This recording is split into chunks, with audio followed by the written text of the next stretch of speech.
So I'm embarrassed that I have a career. I talk about things like trust and cooperation, and there should be no demand for my work. But the fact of the matter is there is demand for my work, which means that there's an opportunity.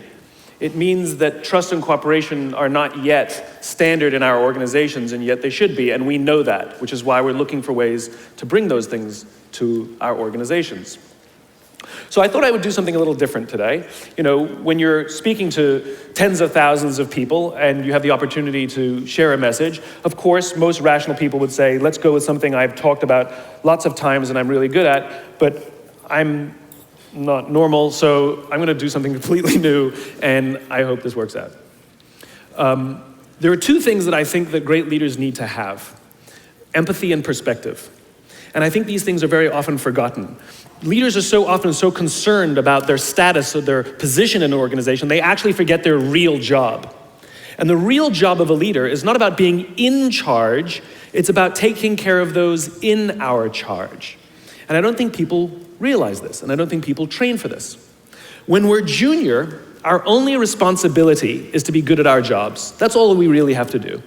And some people actually go get advanced educations so that they can be really good at their jobs, accountants or whatever, right? And you show up and you work hard, and the company will give us tons and tons of training how to do our jobs. They'll show us how to use the software, they'll send us away for a few days to get trained in whatever it is that we're doing for the company. And then they expect us to go be good at our jobs. And that's what we do. We work very hard. And if you're good at your job, they'll promote you. And at some point, you'll get promoted to a position where we're now responsible for the people who do the job we used to do, but nobody shows us how to do that. And that's why we get managers and not leaders.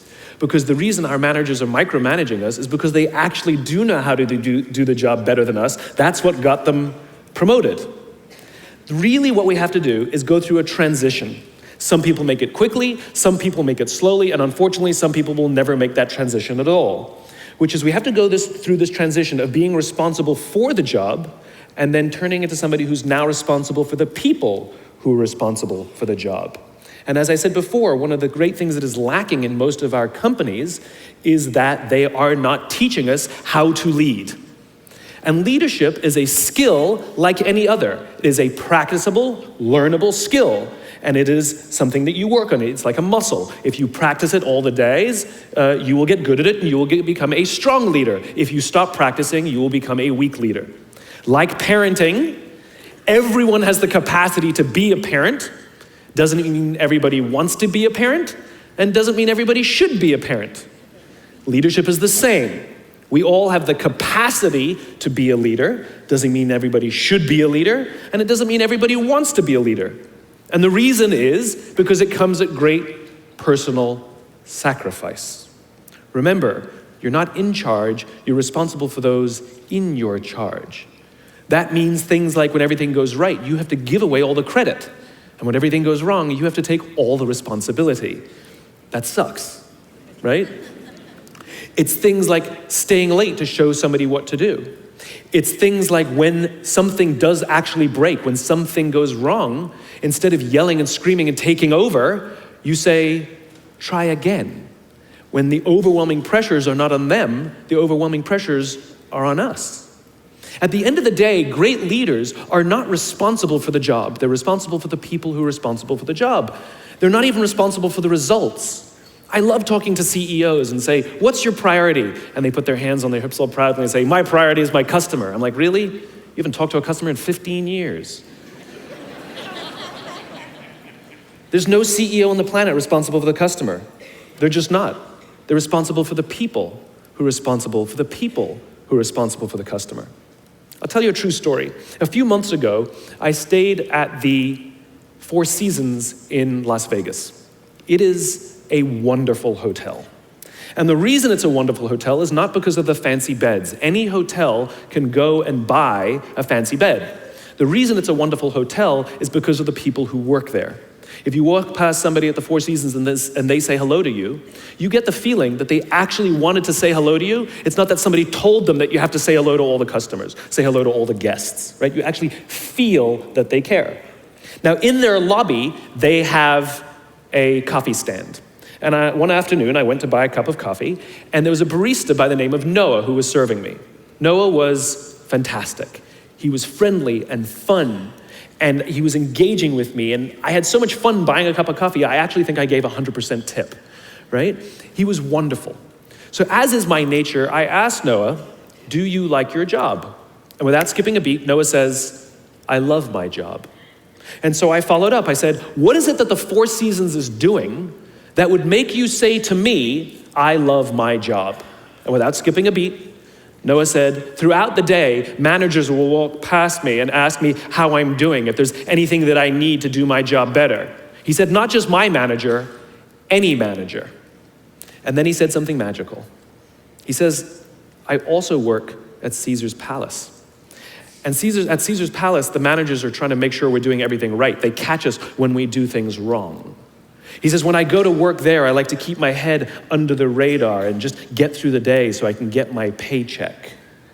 He says, here at the Four Seasons, I feel I can be myself. Same person, entirely different experience from the customer who will engage with Noah. So we in leadership are always criticizing the people. We're always saying, we gotta get the right people on the bus. I've gotta fill my team. I gotta get the right people. But the reality is, it's not the people, it's the leadership. If we create the right environment, we will get people like Noah at the Four Seasons. If we create the wrong environment, we will get people like Noah at Caesar's Palace. It's not the people. And yet we're so quick to hire and fire. You can't hire and fire your children. If your kids are struggling, we don't say, you gotta see at school, you're up for adoption. So why is it that when somebody has performance problems at work, why is it that our instinct is to say, you're out? We do not practice empathy. What does empathy look like? Here's the lack of empathy. This is normal in our business world. You walk into someone's office, someone walks into our office and says, your numbers have been down for the third quarter in a row. You have to pick up your numbers, otherwise I can't guarantee what the future will look like. How inspired do you think that person is to come to work the next day? Here's what empathy looks like. You walk into someone's office, someone walks into your office and says, your numbers are down for the third quarter in a row. Are you okay? I'm worried about you. What's going on? We all have performance issues. Maybe someone's kid is sick. Maybe they're having problems in their marriage. Maybe one of their parents is dying. We don't know what's going on in their lives. And of course it will affect performance at work. Empathy is being concerned about the human being, not just their output. And we have to practice empathy. And one of the groups that we are pretty bad at practicing empathy with is our young millennials. So let me show you what empathy looks like.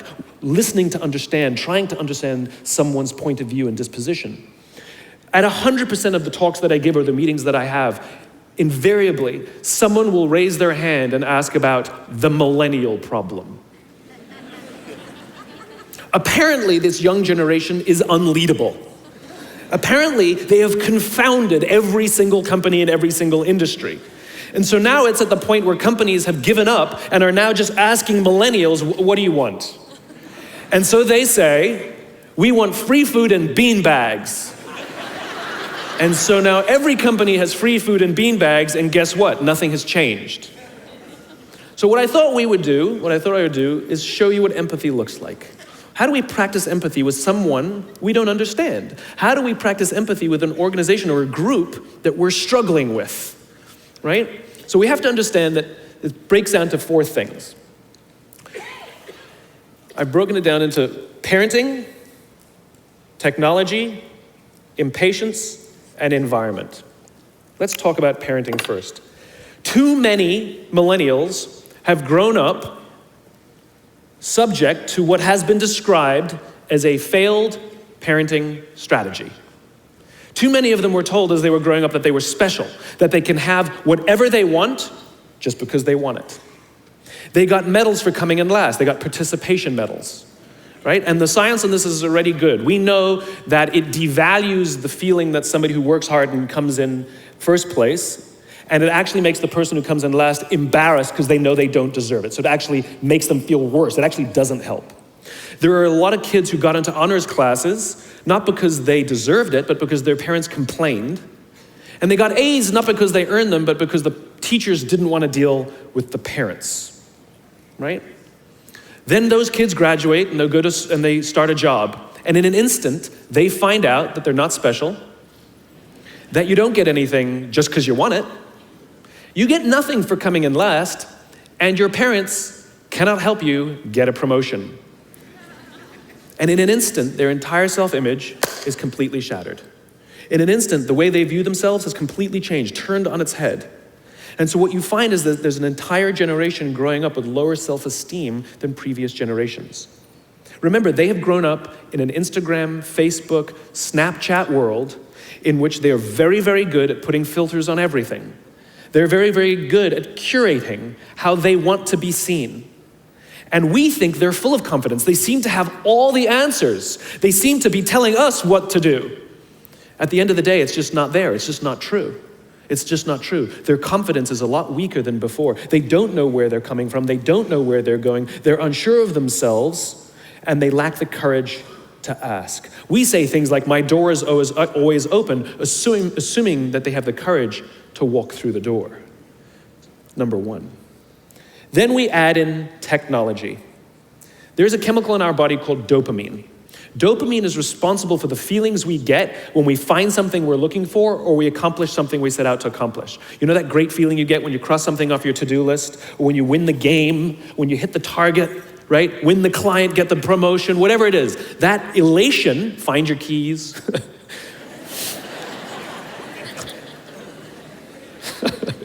That elation comes from a chemical in our body called dopamine, right? Now, other substances, other things that release dopamine include alcohol, nicotine, gambling. That's what makes us feel good when we engage with those things, and it's the root of a lot of addiction.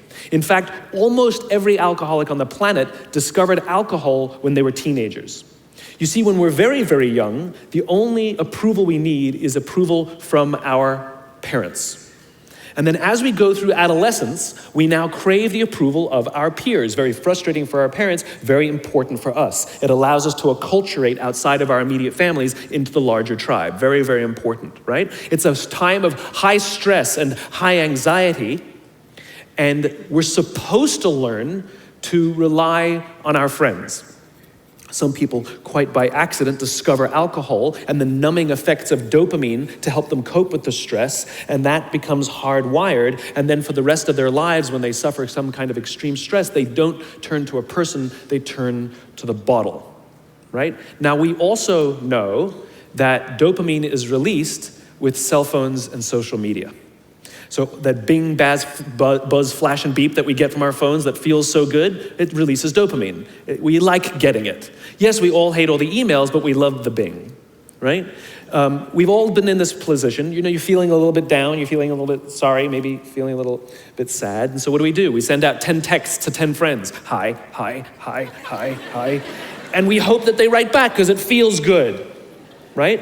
So now we have a young generation with basically unfettered access to social media and cell phones. We have age restrictions on alcohol, we have age restrictions on smoking, and we have age restrictions on gambling. We have no age restrictions on this other dopamine-producing device called social media or cell phones. It's the equivalent of throwing open the liquor cabinet and telling our young adolescents, I know this is a stressful time, try the vodka, it'll get you through these hard times. That's basically what we're doing. And so what's happening is it's becoming hardwired, where our young generation isn't learning the coping skills and coping mechanisms to turn to another human being when they're struggling or stressed. They're turning to social media or their cell phones. Their self-worth sometimes becomes wrapped up in how many likes they get. They obsessively check how many likes, and actually will get depressed if they don't get any. You see them going out with their friends, and instead of connecting with their friends, they will